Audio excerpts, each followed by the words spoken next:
Hey guys.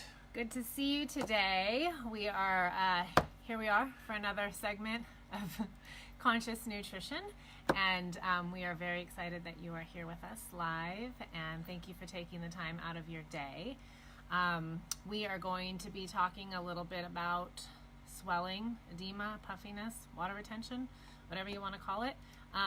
But before we get started on that, we just want to remind you that if you are new to East West Healing, we do have some great things to offer you. Down below you will notice that we have a 7-part audio series that we strongly encourage you to tune into to learn a little bit more about the work, as well as an opportunity to get on the phone with us and chat with us one-on-one.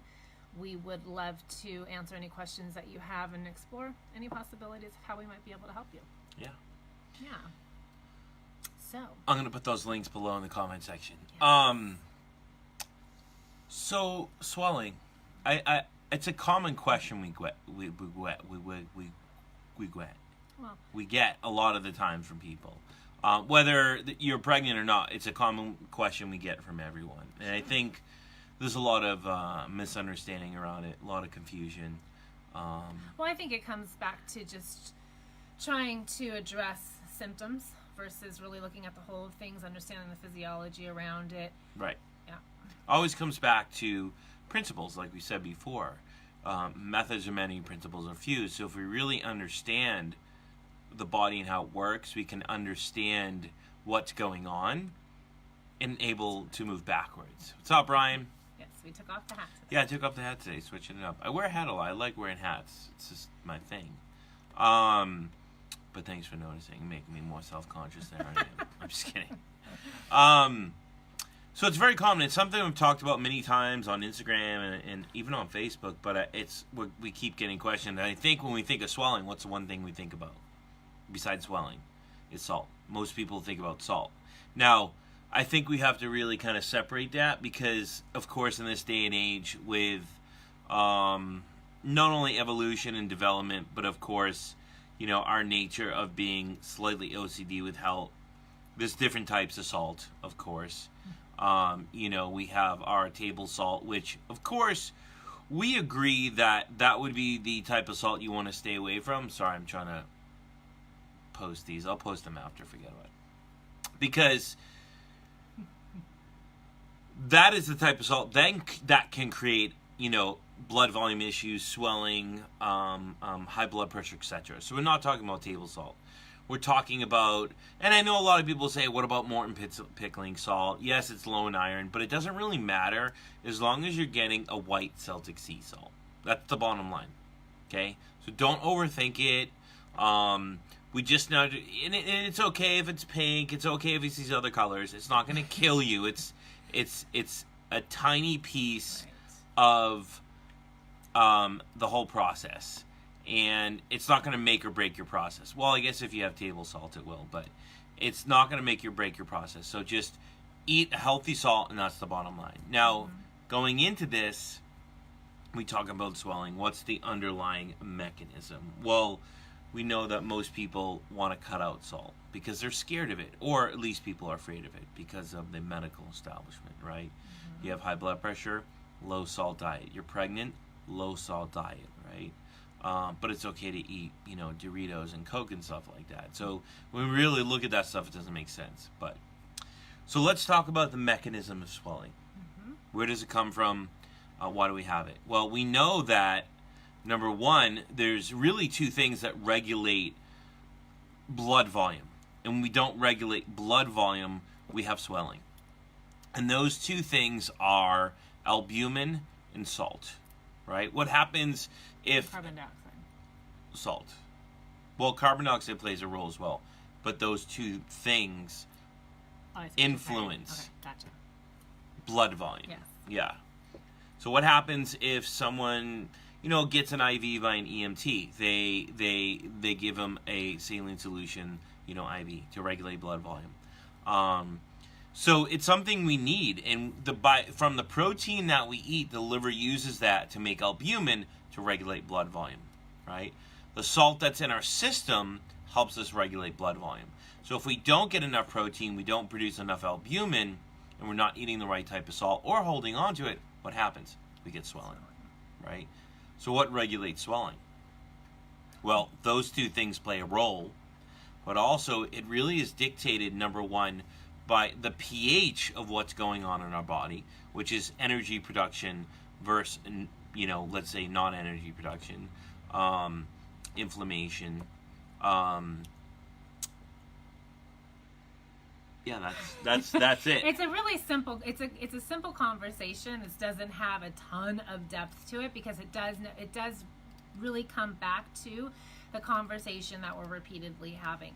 What's happening at the cellular level, and if we're creating a balance there, again, we're going to create a balance in the intracellular, extracellular, that retention of that water, so on and so forth. So I think, again, it always comes back to that conversation, right, Josh? Mm-hmm. I mean, it's... Sorry. Yeah. Just posted that. Yeah, so when we think about it, most of our society, we're living in a malnourished state. Why? Because everyone's focused on weight loss. That is how we focus on health. But instead of focusing on how much weight have I gained or how much weight have I lost, I think we need to switch and think about what type of foods am I eating? Am I regulating metabolic health? This has a large effect on the body. It has a large effect on the state of our body, meaning stress physiology or not. So, go ahead. You look like you had something to say. I just want to say that just kind of looking at the common approach to swelling. So again, we talked on this just a little bit, or touched on it a little bit in the beginning, but the common approach would be to eliminate salt, increase water. And again, we have to look at, coming back to the physiology, what's creating the imbalances. So now we've got many minerals: potassium, calcium, sodium, hormones like estrogen and progesterone, and all these different things that are aldosterone, all these different things that are playing a role. So it's not just the exclusion of one thing and the addition of another thing. Right. And that's where we have to get away from that symptom treatment of things. So I just wanted to add that in really quickly. So when our body's in a stress state, right, we're not using oxygen efficiently at the cell level, we're not using thyroid hormone, we're not storing glycogen, we're not producing energy, we're releasing inflammatory compounds. So in a sense, as we've talked about before, carbon dioxide regulates the pH of not only the body but our cells. So that influences what's going in the cell, what's going out the cell. This is going to make sense in a minute. So when we are in an inflamed state, what happens is, it's really simple. Our cells actually take in more water. We'll just leave it at that. We don't need to go in the minerals and the hormones. They just take on more water. And think about it. Every system in your body is a conglomeration of cells. So when we say we're swollen, we're really talking about the cells, because our cells are taking in water. And this is actually a hallmark sign of someone that's in a hypothyroid or hypometabolic state. So what happens is, we take in water, we produce less energy, and we eliminate salt at a very fast rate. Which, going back to really quick, a comment that somebody just says, I love salt. That's very common for most of our clients, is they could eat buckets full of salt and not get enough of it. And some people are going to be ultra sensitive, and I feel that sometimes, anyway, that can kind of dictate what your need is for it, whether you're really sensitive or you can't even taste it. It usually means like the need for salt is like adrenal weakness. It's an adrenal weakness. But it's good if you need it, use it. Use it. Right? And if you but like it is a use sign. It. Yes. Yeah. Yeah, so you can easily play with that. So if we start taking on more water, what's going to happen? The system itself swells, and of course that is going to show itself externally. Now, of course, there's other things happening with that. Number two, anytime we go into the stress state, we have to look at why it's happening. And as we know, there's many factors in our life that can create this, right? We're eating too much, or we're not eating enough. 99% of the time, we're not eating enough to meet our metabolic needs. We might be working too much, doing too much, working out too much. Whatever it may be, it's a stress to the system. The body reacts exactly the same way. So our body goes into a state of really breaking down proteins in the system and converting them to usable energy. So there's an energy deficit and an energy need. Now with that, we know that most people, from just what we said, but also from doing this for so long, that most people, especially women, undereat protein. right? Everyone's afraid of carbs, and everyone thinks they're getting enough protein because they think they eat enough throughout the day, they're satisfied, they're not hungry, whatever it may be, but most people are not getting enough protein to meet their metabolic needs. And this is why we're seeing such a huge evolution of women getting gestational diabetes, pre-eclampsia, toxemia, high blood pressure, etc. during pregnancy, because we're not getting enough protein. Of course, the swelling is a sign of that. Now, just going back to everyday life, so when we don't get enough nutrition, number one, we can't regulate our blood sugar, we can't regulate the stress state, and we can't regulate energy production. What happens? The cells swell. We produce inflammatory compounds. Our pH is thrown off. What's so funny? You laughing at me? No, I'm not laughing at you at all. Oh. I'm not laughing at anything. I love everything you're saying. Oh, okay. And it simplifies it, that's why. Oh, okay. I thought I did something funny. No, not at all. Oh. Lost my train of thought. Sorry. Secondly, what happens is we're not getting enough protein. So if we don't get enough protein, what happens? We can't make enough albumin. And albumin has such an osmotic effect on our blood. Think about it. When people get pregnant, women get pregnant, their blood volume increases by 50 to 60%. Should increase by 50 to 60%. Why doesn't it? And why do women get all these symptoms? It's because they're not eating enough protein or getting enough salt, same thing. Or I should say, retaining the salt they're taking in, because they're getting rid of it at such a fast rate because they're in a hypometabolic state, that stress state. So if we can't take in enough albumin, or we don't take in enough protein, the liver uses that protein to make albumin. If that's not happening, guess what happens? Water does not stay in circulation, does not stay in the blood. It gets pulled from the blood and gets pushed into the tissues and into the cells. We get more swelling. So as you can see, the state of our body, right, meaning stress or energy production, as well as the foods we eat, play a huge role on blood volume, which regulates swelling. That's it. You know? It's honestly that simple. I know it sounds complex, but it's the state of our body and the foods we're eating, right? State of our body meaning, of course, lifestyle modification, but are we getting the right amount of carbs, proteins, and fats to help our liver store glycogen so we can regulate blood sugar, convert thyroid hormone, and produce energy, and keep that homeostatic feedback loop going so we can regulate blood volume, right, which regulates swelling. Right. Were you going to say something? I was, but you caught it, so it's fine. Now, what a lot of people do is they cut out salt because they say I'm swelling. And that's probably the worst thing you could do, right? As well as increasing water. Right, because that pushes more salt out of the system. Right. And this is why there's a lot of people out there that drink a lot of water that are still sick, because they're actually pushing a lot of these minerals out of their system when there's already a lot of minerals getting pushed out of the system because they're hypometabolic. And this is why most hypothyroid individuals compensate with adrenaline, right? They lose so much salt. And that's why there's people like Ray P that say, when we eat a snack at night, you want it to be extra salty to regulate that adrenaline. So we know that getting salt will actually help us regulate adrenaline throughout the day. Salt and sugar. Sugar regulates cortisol. Salt regulates adrenaline.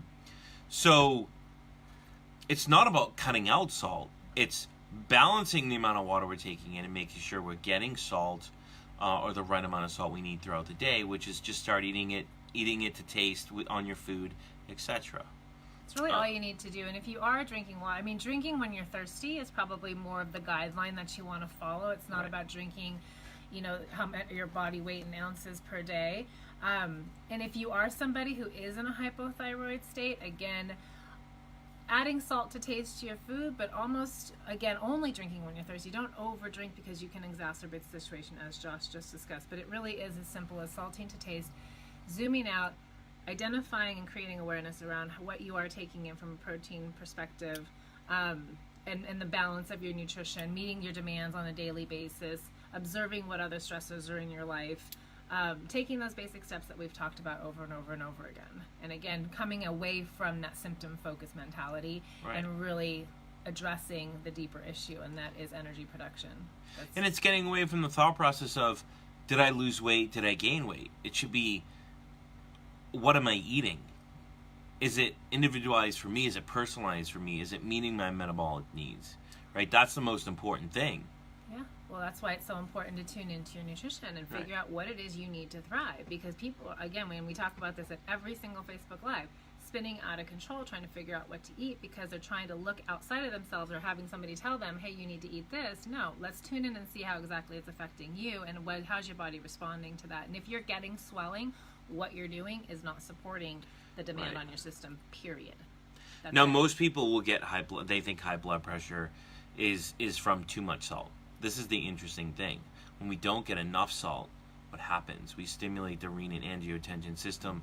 Technical, who cares? The bottom line, it increases the circulation of blood flow, increases our heart rate, increases our blood pressure, right? So it's a loss of salt. What's the loss of salt from? Being in that stress state, hypometabolic state, we eliminate it so fast and our cells fill with water. So what do we need to do is actually regulate our blood sugar, decrease that stress like we just said, and make sure we're getting enough salt in our diet and holding on to it, right? So it's quite simple, seems complex. Now, of course, is that whole other arena with pregnancy. It's the same thing. It's the same thing. You just have another load. It's just another energy demand on the body. So if you're growing a human being, you can be sure that that's going to equate, and just to simplify it, to multiple workouts a day. Let's just say, or a really, really, really busy schedule. So just think about it in those terms, right? And realize that you are going to need an increase in energy at all levels when you're growing a human being in your body. And some swelling when you're pregnant is actually normal, right? Especially towards the last trimester. It's your IV bag. It's your IV fluid for giving birth. It's normal. If you're not eating a lot of food and you're focused on weight loss, you're overtraining, you're, eating Doritos and candy and root beer, then the swelling is not good swelling, right? So there's good swelling and there is bad swelling. But a lot of the times women get swelling when they're pregnant is because they're not only getting enough salt, they're losing it, but it has more to do with protein. It has everything to do with protein. And most women are not getting enough protein. They say, I'm getting 80 grams of protein. Is that enough? No, because you're swollen, right? I would say when you're pregnant, if you're not getting, this is generalized. It's all individualized, but be careful with this. But if you're not getting 120 grams of protein, then you're not getting enough, right? I actually was speaking to a lady that is pregnant. She was in one of my classes, and I was asking her how it's going and asking her if she's getting enough protein and all these different things. She's like, it's interesting. My doctor just diagnosed me with gestational diabetes. So I was talking to her about it, and she's like, that makes so much sense. And her husband's a firefighter, EMT, and he's like, that makes so much sense. So she went home, and I think it was over a couple days, just started eating more protein, and she's like, my swelling went down like a ton, right? It happens every time. And if you study the work of Dr. Tom Brewer, he talks a lot about that. Like, if women have swelling during pregnancy, just to eat protein every single hour, and within a short amount of time or a few days a week, you'll see the swelling go down, right? Because of that, it's affecting all humans. So, I think. So some of the things that you can do, just to summarize it, is eat salt in your diet, regulate your stress physiology. Of course, you can wear open-toe shoes if you want to help with that circulation, or even sitting for long periods of time can have a negative effect on your circulation. Like sitting in chairs like this, right? Because it cuts off circulation in your legs. So getting up, moving around, or laying down is actually beneficial. So I know this was a quick one, but it's really that simple. Hopefully it makes sense to people. We want to open up some questions. If you have questions about swelling, or anything at all, really. Yeah. If you guys have any questions, we are here to answer. And I think one of the biggest things, you probably hear this too, is I added salt and I'm swollen even more. Right? Yeah. You don't get that? Not really, unless they overdo it. Yeah. If there's there's a balance. And again, it's not, you don't have to be gagging yourself on salt. And you shouldn't taste the salt in your water if you're adding it to your water.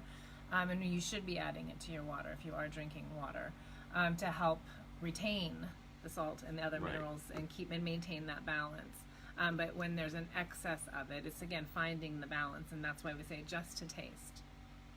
And I think you have to look at the protein intake. Absolutely. Right? Because that has a huge role because of its effect on albumin, right? I've said it probably 25 times. Yeah. So it's not just the salt. It has a lot to do with the protein and the type of protein you're taking in. So before we wrap this up, did anyone have any questions in regards to swelling, hypothyroidism, salt, or anything of that nature? If you want to ask us any questions, personal questions. Let's see if we have any questions. I haven't seen any come in. And if you don't catch us now, leave your questions below. Yeah. We will definitely get to them. And if you, I do have one request. If you have any thoughts or requests for future Facebook Lives, we'd love to know. We have a slew of ideas, but we also want to kind of personalize it to talk about things that people want to hear about so we can answer your questions.